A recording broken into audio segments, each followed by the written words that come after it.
દાખલા નંબર 2, જેની રકમ છે કે ત્રિકોણ PQR રચો, જેમાં PQ બરાબર 5 સેન્ટીમીટર, માપખૂણો PQR બરાબર 105 અંશ અને માપખૂણો QRP બરાબર 40 અંશ છે. તો અહીંયા ફરીથી બે ખૂણાઓના માપ આપેલા છે અને એક બાજુનું માપ આપેલું છે, તેના પરથી ત્રિકોણની રચના કરવાની છે. તો સૌપ્રથમ તો અહીંયા જોઈએ કે રેખાખંડ PQ બરાબર 5 સેન્ટીમીટર આપેલું છે. ત્રિકોણ રચના માટે ખૂણો P અને ખૂણા Q નું માપ આપેલું હોવું જોઈએ, પરંતુ અહીંયા આપણને Q અને R નું માપ આપેલું છે. તો સૌપ્રથમ તો આપણે ખૂણા P નું માપ શોધવું પડશે.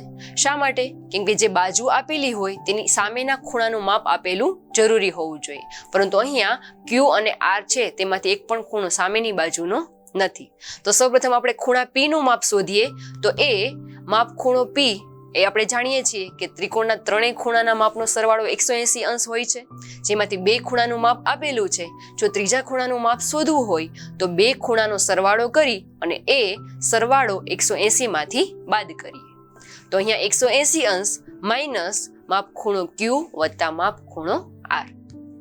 180 અંશ માઇનસ માપ ખૂણો Q જે 105 અંશ છે અને માપ ખૂણો R એ 40 અંશ છે. તો કે 180 માઇનસ 105 વત્તા 40, તો કે 105 વત્તા 40 જે થશે 145. તો 180 માંથી 145 બાદ કરીએ જે થશે 35 અંશ. એટલે કે માપ ખૂણો P છે તે 35 અંશના માપનો થાય છે. હવે આવા ત્રિકોણની રચના આપણે કરી શકીશું. તો રચનાના મુદ્દા જોઈએ, જેમાં સૌપ્રથમ મુદ્દો છે કે 5 સેન્ટીમીટર લંબાઈનો રેખાખંડ PQ દોરો. અહીંયા 5 સેન્ટીમીટર એક લંબાઈનો રેખાખંડ PQ દોરેલો છે, જેમાં Q બિંદુ પાસે છે તે 5 સેન્ટીમીટરનું માપ પૂર્ણ થાય છે. બીજો મુદ્દો, કોણ માપકની મદદથી રેખાખંડ PQ ના P બિંદુએ 35 અંશના માપનો ખૂણો બનાવતું PM કિરણ રચો. જો હવે P બિંદુને કેન્દ્ર રાખી ત્યાં કોણ માપક રાખી કોણ માપકનું જે 0 બિંદુ હોય છે તે P પર આવવું જોઈએ. એ રીતે ગોઠવી અને 35 અંશનો જે ખૂણો બનતો હોય ત્યાં એક કિરણ PM રચેલું છે, જે 35 અંશના માપનું છે. ત્યારબાદ ત્રીજો મુદ્દો છે, કોણ માપકની મદદથી PQ ના Q બિંદુએ 105 અંશના ખૂણો બનાવતું કિરણ QN રચો. એટલે કે ફરીથી કોણ માપકનું જે 0 બિંદુ છે તે Q ઉપર રાખી અને જે 105 અંશ બનતો હોય ત્યાં એક કિરણ રચેલું છે, જેને નામ QN આપેલું છે.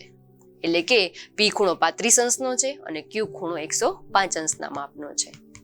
ત્યારબાદ PM કિરણ અને QN કિરણના છેદ બિંદુને R કહો.